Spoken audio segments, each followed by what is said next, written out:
Este é o som da Comissão de Inquérito das Manhãs 360, em que desafiamos os nossos políticos a responderem a perguntas sobre a atualidade. Hoje é nosso convidado o antigo Ministro da Saúde, Manuel Pizarro. Bom dia, bem-vindo. Bom dia. Já nos disse em off que isto passe depressa, não é? Exato. Vamos ver como é que começar.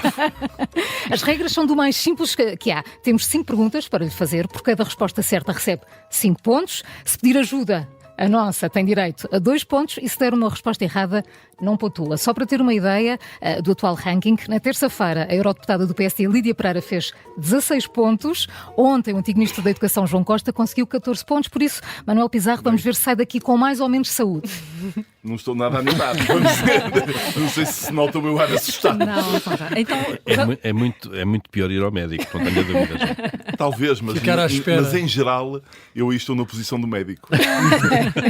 Ainda bem, mas vamos começar então com uma fácil para perceber que isto para não, que isto aquecer não custa também, nada. não é? Sim.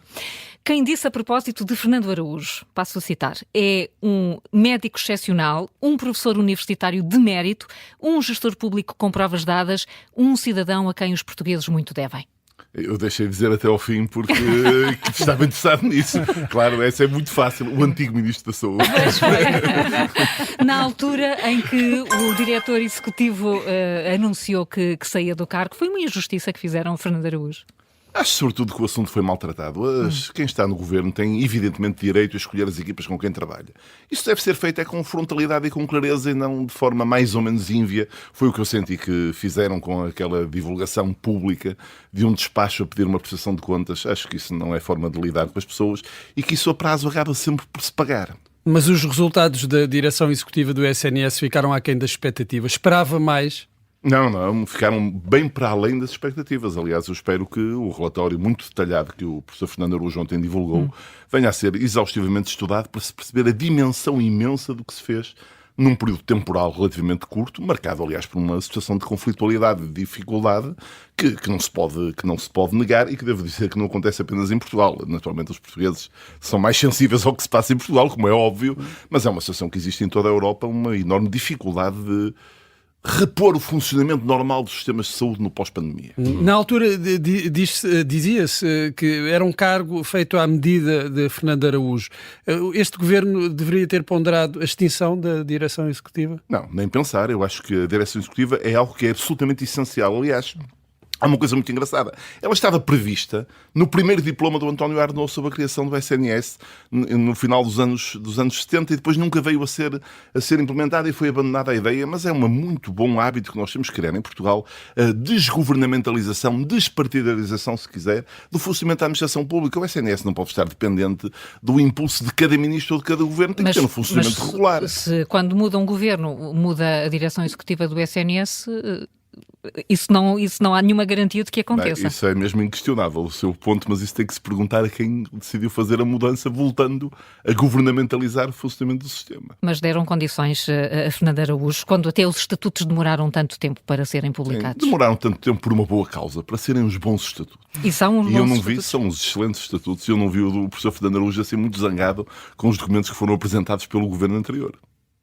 Vamos seguir em frente. Vamos. O Manuel Pizarro, antes de ser Ministro da Saúde, foi eurodeputado, andou por Bruxelas, bebeu muito património cultural e material da humanidade, também conhecida por cerveja belga.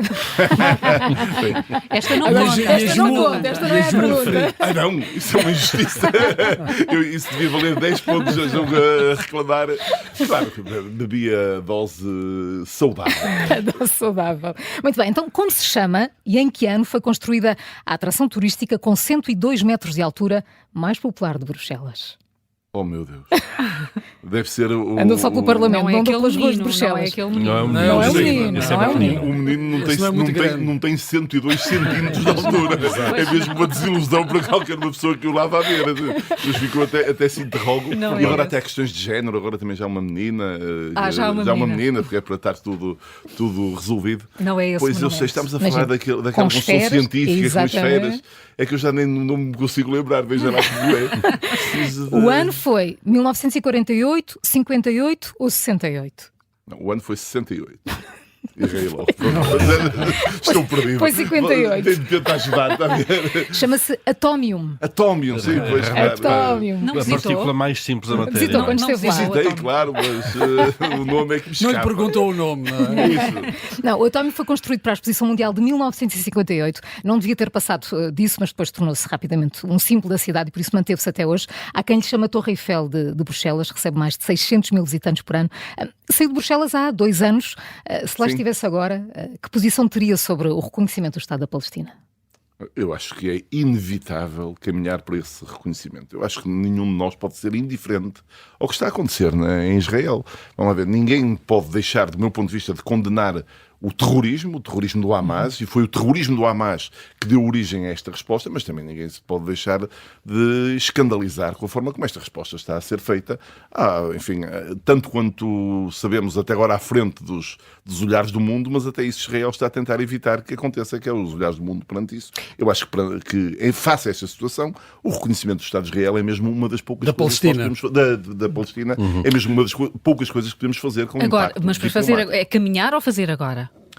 Eu prefiro que se dizer caminhar, Então não é agora. sem deixar de reconhecer que alguns países europeus já o decidiram fazer sim. agora, desde logo a nossa vizinha Espanha. Em Portugal a discussão parece estar muito no timing entre a Marcelo urgência diz que não é o que momento, alguns por partidos exemplo. perdem, e o Presidente da República diz que não é o momento, embora Os seja timings do relativamente... Sr. Presidente da República são sempre coisas muito variadas conforme os assuntos, e também são variadas nelas próprias. Eu acho que o país tem que discutir esse assunto primeiro, mas tem que caminhar para fazer esse reconhecimento. Neste momento não poderia ser encarado como um prémio à ação do Hamas? Eu acho que era encarado como uma censura à ação de Israel, à resposta absolutamente desproporcionada. O povo palestiniano não pode ser coletivamente massacrado em nome da perseguição a um grupo terrorista que deve ser perseguido. Muito bem, vamos seguir em frente então. Bela Pizarro, vamos falar do Porto, da sua cidade. Uma das canções mais famosas... Se eu falhar, é muito grave. Não sei. Agora é que estou mesmo em risco. Isto não é fácil, não é fácil. Uma das canções mais famosas que cantam, que saudou o Porto, talvez a mais famosa, é o Porto Sentido, Sim, do Rui Veloso, a letra é do Carlos T. e começa assim: quem vem e atravessa o rio junto à Serra do Pilar. Quais são os 2 versos seguintes? Ai, agora. Pode dizê-los a cantar, se for mais fácil. Quem vem atravessa o rio junto à Serra do Pilar. Rima com casario. Vê um velho casario Vê um velho que se casario. estende até ao mar. Muito bem. E em cada regresso a casa. Só precisava de engatar. Tem dotes. Muito bem, certíssimo. Os dois versos estão aqui todos. Isto era um quadra risco. E completa. seguia, e continuava. E é uma cidade que continua no seu coração, que é a sua cidade, mas gostava de a dirigir enquanto autarca. Sim, tudo o que diz respeito ao Porto me interessa muito. Eu já fui 2 vezes candidato à Câmara Municipal do Porto. Já fiz parte da equipa que dirigiu a cidade, comandada pelo Dr. Rui Moreira. Tudo o que diz respeito ao Porto me interessa, mas, enfim, falta mais de 1 ano para as eleições autárquicas. É a O altura Dr. de Rui Moreira começar a está em pensar pleno nisso. exercício das suas funções. E Mas cá ele não se pode candidatar mais, não é? cá continuo a acompanhar a vida cívica do Porto. E que avaliação faz dos mandatos de Rui Moreira? À frente do Aspectos claramente positivos. Olha, desde logo o ressurgimento de uma ligação profunda entre a Câmara e a vida cultural da cidade. Isso é muito importante. A reabertura do Teatro Rivoli, a revalorização da produção cultural aos mais diversos níveis, a reabilitação do mercado do Bolhão, algum esforço de uma maior atenção à zona oriental da cidade, quer com a Gara Intermodal de Campanhã, quer com a reabilitação do Matadouro. E talvez o maior problema seja uma certa incompreensão de que várias das questões que afetam o Porto não se resolvem apenas à escala municipal. Precisam de um maior contributo, nomeadamente na área metropolitana. A mobilidade no Porto não é um problema da cidade, quer dizer, não são os carros dos portuenses que entopem as ruas do Porto. É evidentemente o tema da cidade ser centro económico, cívico, cultural de toda uma área metropolitana e de toda uma região. Eu acho que aí falhou qualquer coisa nessa interface. E acha que o PS se afastou, ou os portuenses se afastaram do PS, que tem estado longe de dirigir a cidade? Como é que explica isso, essa perda de força do PS a nível autárquico no Porto? Há muitas razões para isso. O PS é, apesar de tudo, a maior força partidária nas eleições autárquicas do Porto. Desde 2013, porque quem vence as eleições é um movimento independente com uma liderança que se tem conseguido afirmar. fora o movimento do Dr. Rui Moreira, o PS é sempre o maior partido do Porto.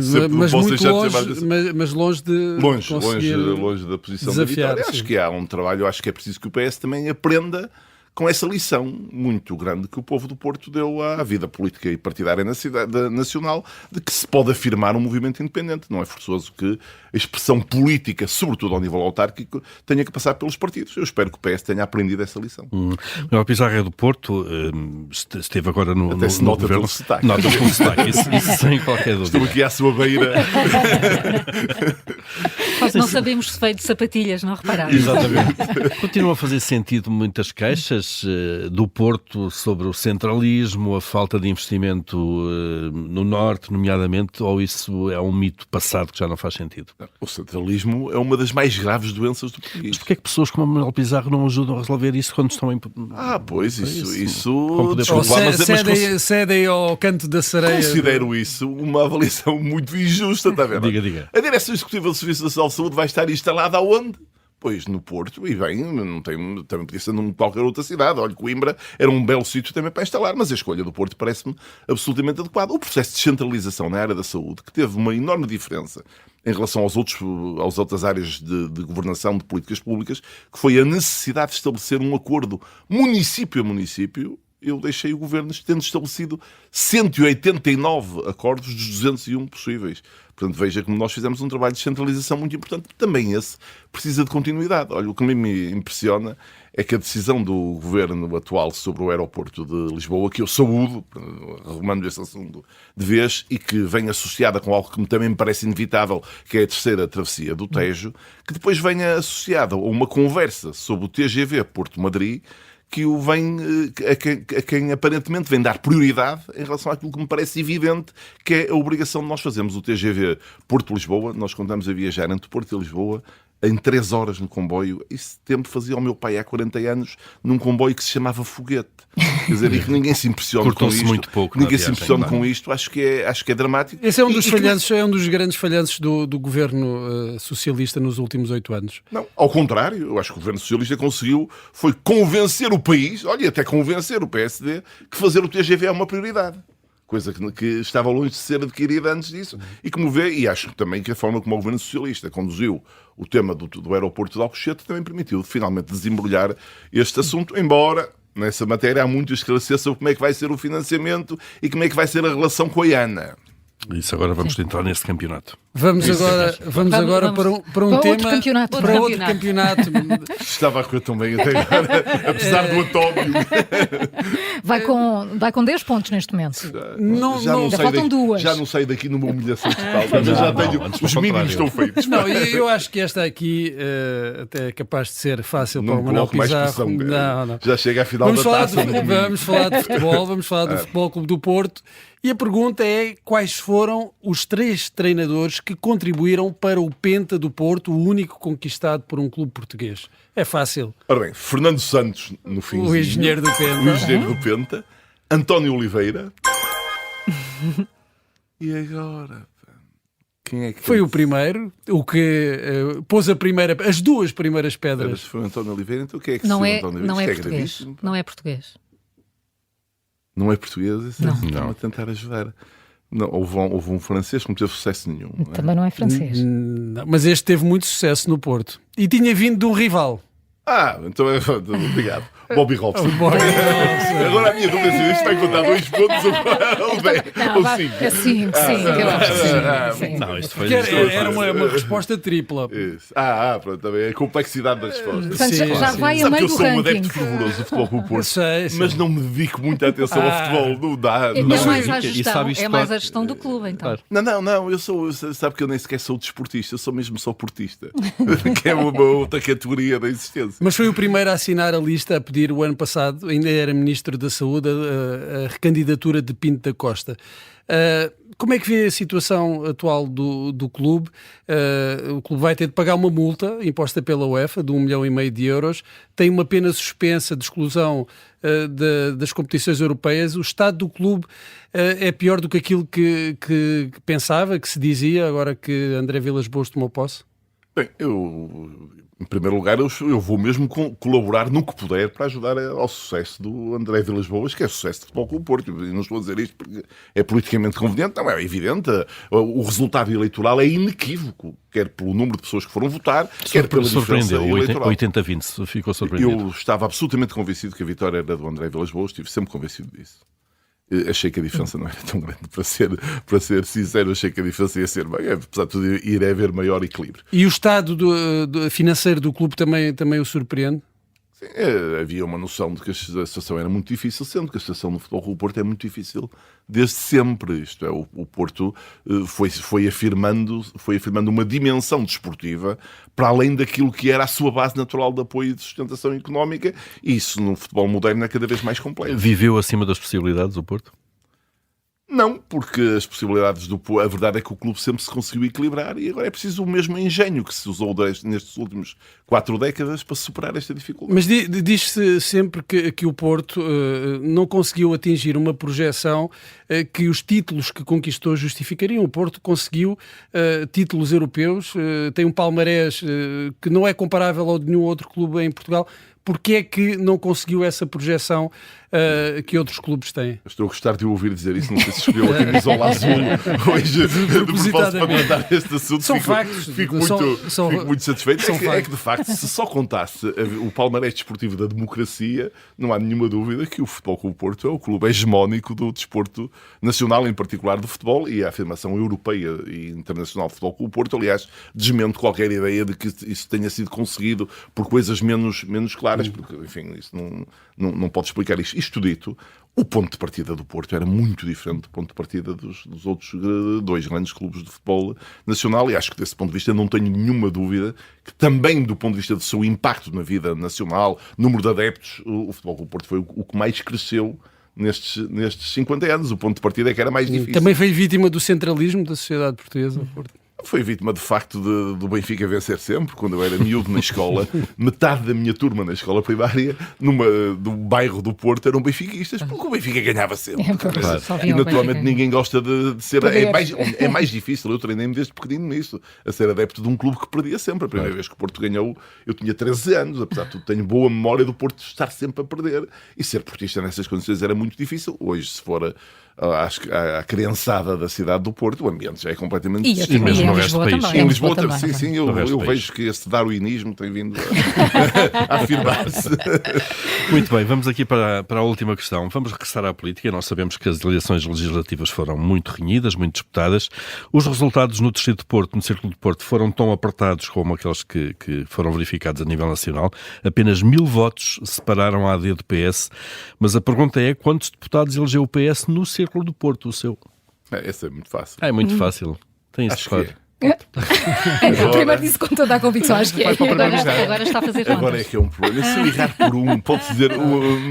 Aqui tem que acertar mesmo. Aqui tem que ser enche, já está com 15 pontos. Isto aqui muda tudo. Pois, já agora percebi. tem que ser mesmo agora já estou a ser tratado implacavelmente.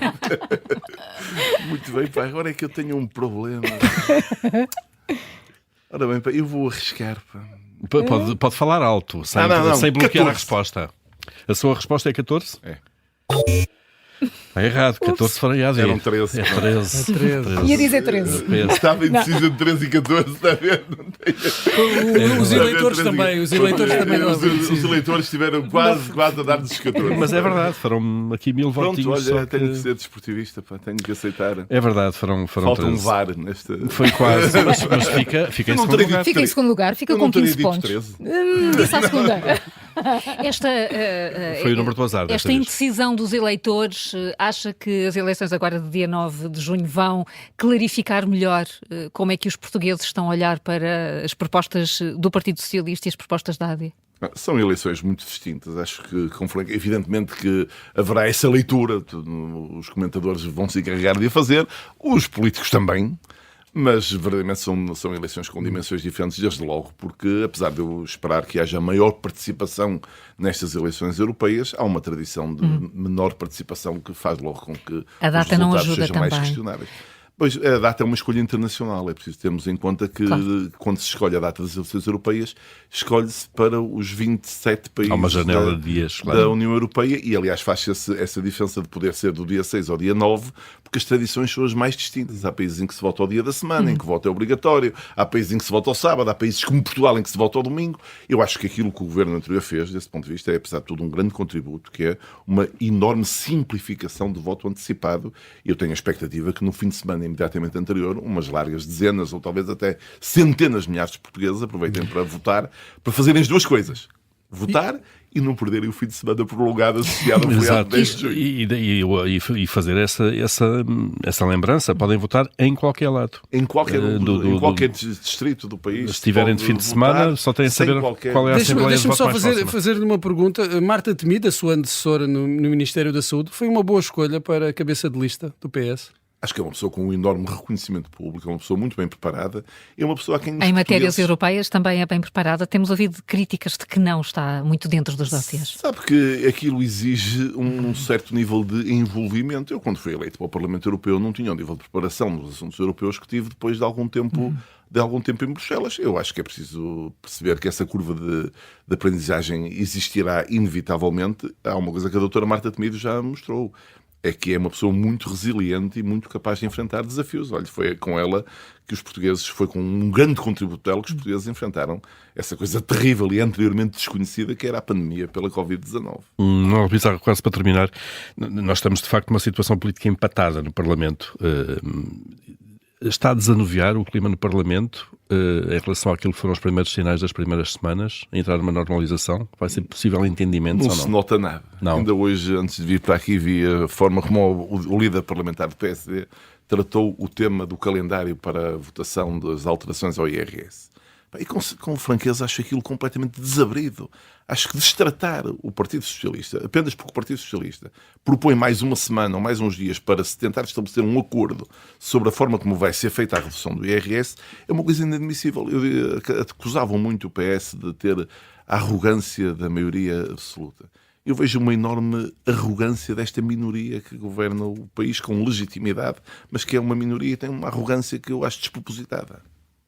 Manuel Pizarro, antigo Ministro da Saúde, sai daqui com medalha de prata. Podia ter sido pior. Bem bom. Já estou melhor que o Porto este ano.